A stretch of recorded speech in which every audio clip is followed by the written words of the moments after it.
നമസ്കാരം, ഇൻസൈഡിലേക്ക് സ്വാഗതം. Israel Palestine യുദ്ധത്തിന് ഒരു വിരാമമുണ്ടാകുമെന്ന് പ്രതീക്ഷിക്കുന്ന ഈ സാഹചര്യത്തിൽ യൂറോപ്പിൽ വലിയൊരു ആശങ്ക വിതച്ചുകൊണ്ട് റഷ്യ കടന്നു വരുന്ന ഒരു വാർത്തയാണ് ലഭിക്കുന്നത്. വലിയൊരു ആണവ ഭീതിയാണ് നിലവിൽ പരക്കുന്നത്. ട്രംപും റഷ്യയും തമ്മിൽ ഏറ്റുമുട്ടുമോ എന്നുള്ള ഒരു ഭീഷണിയും ഒരു തരത്തിൽ ഉയർന്നു കേൾക്കുന്നുണ്ട്.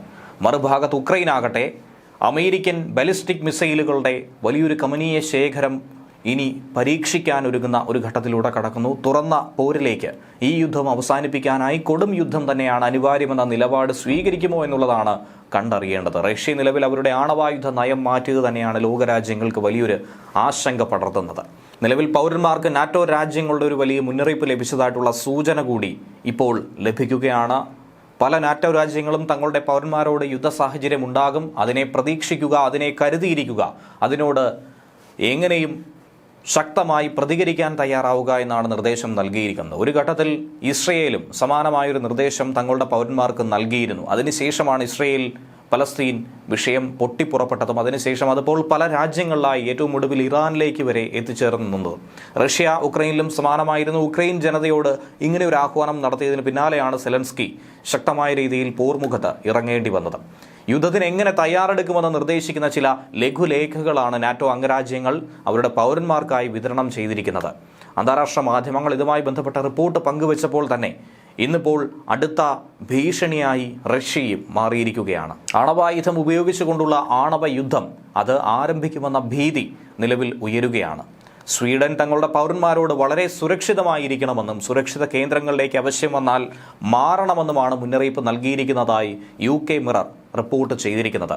ഇതിപ്പോൾ ആദ്യമായിട്ടാണ് ഇത്രയധികം ഭീതി ഈ കാലഘട്ടത്തിനിടയിൽ ഈ മേഖലകളിലൊക്കെ തന്നെ ഉണ്ടാകുന്നത്. ഇതിനു മുൻപ് രണ്ടാം ലോക മഹായുദ്ധത്തിന് ശേഷം 5ാം തവണ മാത്രമേ ഇങ്ങനെ ഒരു മുന്നറിയിപ്പ് നൽകേണ്ട സാഹചര്യം സ്വീഡന് പോലും ഉണ്ടായിട്ടുള്ളൂ.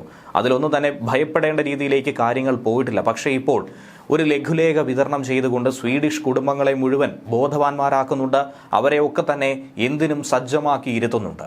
യുദ്ധം ഉൾപ്പെടെയുള്ള പലതരത്തിലുള്ള അടിയന്തര സാഹചര്യങ്ങളെ നാം നേരിടാൻ തയ്യാറാകണം. അതിനോട് എങ്ങനെ അതിനെ അഭിമുഖീകരിക്കണം, എങ്ങനെ അതിനെ മറികടക്കണമെന്നുള്ള കൃത്യമായിട്ടുള്ള ലഘുലേഖകൾ നോർവേയും പുറത്തിറക്കിയിട്ടുണ്ട്. ആണവ ആക്രമണം ഉൾപ്പെടെ 3 ദിവസത്തെ അടിയന്തര സാഹചര്യങ്ങൾ ഉണ്ടായി കഴിഞ്ഞാൽ ആ 3 ദിവസം എങ്ങനെ നിലനിൽക്കണമെന്നും അതിനെ തരണം ചെയ്യണമെന്നുമൊക്കെ കൃത്യമായി നിർദ്ദേശിക്കുന്നുണ്ട്. അതിനുവേണ്ടി ഉണങ്ങിയ ഭക്ഷ്യവസ്തുക്കൾ, വെള്ളം, അവശ്യ മരുന്നുകൾ എന്നിവയൊക്കെ തന്നെ സംഭരിച്ചു വെക്കുക എന്നാണ് ഡെൻമാർക്ക് അവരുടെ പൗരന്മാർക്ക് അയച്ചിട്ടുള്ള സന്ദേശത്തിലൂടെ വ്യക്തമാക്കുന്നത്. ഇമെയിൽ സന്ദേശമായും ചെറിയ കുറിപ്പടികളായും ഒക്കെ തന്നെ ഇത്തരത്തിൽ സഖ്യരാജ്യങ്ങൾ, നാറ്റോ രാജ്യങ്ങൾ തങ്ങളുടെ പൗരന്മാരെ ബോധവാന്മാരാക്കുന്നുണ്ട്. റഷ്യ ഉക്രൈൻ യുദ്ധം അതിരൂക്ഷമായി മാറുന്നതിനിടയിൽ ഫിൻലൻഡും സമാനമായ രീതിയിൽ പൗരന്മാരെ ബോധവാന്മാരാക്കുന്നുണ്ട്. ഉക്രൈൻ യുദ്ധത്തിൽ ആണവായുധം പ്രയോഗിക്കാൻ തങ്ങൾ മടി നൽകില്ല എന്ന് റഷ്യ ഒരു മുന്നറിയിപ്പ് നൽകിയിരുന്നു. പക്ഷേ ചില സാങ്കേതിക തടസ്സങ്ങൾ തന്നെയാണ് അവർക്ക് മുന്നിൽ വിനയായി മാറിയത്. പക്ഷേ അമേരിക്ക എല്ലാ തരത്തിലുമുള്ള ബാലിസ്റ്റിക് മിസൈൽ സഹായമടക്കം, ദീർഘദൂര ബാലിസ്റ്റിക് മിസൈൽ സഹായമടക്കം നൽകിയ ഘട്ടത്തിൽ അവരുടെ ആണവ നയരേഖയിൽ ഒരു മാറ്റം വരുത്തിയിരിക്കുന്നു. ഭേദഗതി വരുത്തിയാണ് റഷ്യൻ പ്രസിഡന്റ് വ്ളാഡിമിർ പുടിൻ ചൊവ്വാഴ്ച അതിഭീകരമായൊരു വെല്ലുവിളി ലോകരാജ്യത്തോട് പങ്കുവച്ചിരിക്കുന്നത്. 1000 ദിവസം കഴിഞ്ഞിരിക്കുന്നു യുദ്ധം പിന്നിട്ടിട്ട്. ഈ ഘട്ടത്തിലാണ് അതിനിർണായകമായ നീക്കത്തിലേക്ക് റഷ്യ കടക്കുന്നത്. ആണവായുധ ശേഷിയില്ലാത്ത ഒരു രാജ്യം ആണവശക്തിയായ മറ്റൊരു രാജ്യത്തിന്റെ പിന്തുണയോടെ റഷ്യയ്ക്ക് നേരെ ഏതു തരത്തിൽ നടത്തുന്ന ആക്രമണമായിരുന്നാലും അതിനെ സംയുക്ത ആക്രമണം എന്ന രീതിയിൽ നോക്കിക്കാണും.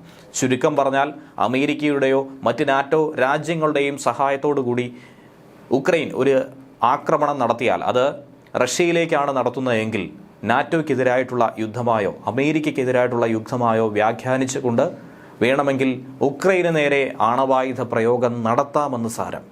സുപ്രധാനമായ ഇങ്ങനെയുള്ള ആക്രമണങ്ങൾക്കെതിരെ ആണവായുധം പ്രയോഗിക്കാൻ ഒരു ഘട്ടത്തിലും തങ്ങൾ മടിക്കില്ല എന്ന് കൂടിയാണ് ഈ ഉത്തരവിൽ പറഞ്ഞിരിക്കുന്നത്. അതാണ് ഇന്ന് ലോകത്തെ ആകമാനം വിറപ്പിച്ചിരിക്കുന്നത്. ആണവായുധ പ്രയോഗം ഉണ്ടായിക്കഴിഞ്ഞാൽ സാധാരണഗതിയിൽ വെച്ചിരുന്ന ഒരു നിബന്ധന എന്ന് പറയുന്നത് തങ്ങൾക്ക് നേരെ എവിടെ നിന്നെങ്കിലും ആണവായുധ ആക്രമണം ഉണ്ടായാൽ മാത്രമേ ആണവായുധം പ്രയോഗിക്കാൻ പാടുള്ളൂ എന്നാണ് ലോകരാജ്യങ്ങൾ പോലും ഒരുപോലെ ഉടമ്പടിയിൽ ഒപ്പുവെച്ചിരിക്കുന്നത്. ഇതിനൊക്കെ തന്നെ വലിയൊരു വിഘാതം സൃഷ്ടിച്ചുകൊണ്ട് തന്നെയാണ് ഇപ്പോൾ റഷ്യ മുന്നിട്ടിറങ്ങുന്നത്. ഇങ്ങനെ ഒരു ആക്രമണം ഉണ്ടാകാൻ, ആണവായുധം പ്രയോഗിക്കാനായി ഇനി ഒരു കാരണവശാലും തങ്ങൾ മടിക്കില്ല എന്ന് പറയുന്നത് ഈ യുദ്ധം ഒന്നുകിൽ അവസാനിപ്പിക്കാൻ, എന്തിനെങ്കിലും പര്യവസാനം കാണാൻ, അതല്ലെങ്കിൽ വലിയൊരു ലോകമഹായുദ്ധമായി ഇത് 3ാം ലോക മഹായുദ്ധമായി ഇത് പരിണമിക്കുമെന്ന കാര്യത്തിൽ സംശയമില്ല. റഷ്യൻ മണ്ണിൽ അമേരിക്കൻ നിർമ്മിത ദീർഘദൂര ബാലിസ്റ്റിക് മിസൈലുകൾ പ്രയോഗിക്കാൻ American president president Joe Biden ഈ അടുത്താണ് ഉക്രൈൻ അനുമതി നൽകിയത്. ഇത്രയും കാലം നൽകാത്തൊരു അനുമതി അവസാന നിമിഷം നൽകിയതിന് പിന്നിൽ കൃത്യമായ ഗൂഢാലോചനയുണ്ടെന്നുള്ള ആരോപണം അമേരിക്കയിലടക്കം ശക്തമാകുന്നുണ്ട്. കാരണം ബൈഡൻ പടിയിറങ്ങാൻ കേവലം ദിവസങ്ങൾ മാത്രം ബാക്കി, 1 മാസം മാത്രം ശേഷിക്കെ ഇങ്ങനെയുള്ള തീരുമാനം കൈക്കൊണ്ടു കഴിഞ്ഞാൽ ട്രംപിനെ കൂടുതൽ പ്രതിരോധത്തിലാക്കാൻ സാധിക്കുമെന്നുള്ള ഒരു തീരുമാനം, ഒരു നിഗമനം നിലവിൽ ഡെമോക്രാറ്റ്സിനുണ്ട്. റിപ്പബ്ലിക്കൻസിനെ വലിയ തോതിൽ തന്നെ പ്രതിരോധത്തിലാക്കുകയാണ് ഇപ്പോഴത്തെ പുതിയ നയം. അതുകൊണ്ട് തന്നെയാണ് പുതിനും തൻ്റെ നയരൂപീകരണത്തിനായി ഭേദഗതിക്കായി തീരുമാനിച്ചിരിക്കുന്നത്. ആണവശേഷി ഉപയോഗിക്കാൻ റഷ്യയ്ക്ക് കൂടുതൽ അധികാരം നൽകുന്ന പുതിയൊരു നിയമം അങ്ങനെ പാസ്സായി മാറിയിരിക്കുന്നു. അമേരിക്ക അടക്കമുള്ള പാശ്ചാത്യ രാജ്യങ്ങൾക്കുള്ള അതിഭീകരമായ താക്കീതായി കൂടി ഇതിനെ നോക്കിക്കാണേണ്ടതുണ്ട് എന്നുള്ളതാണ് യാഥാർത്ഥ്യം.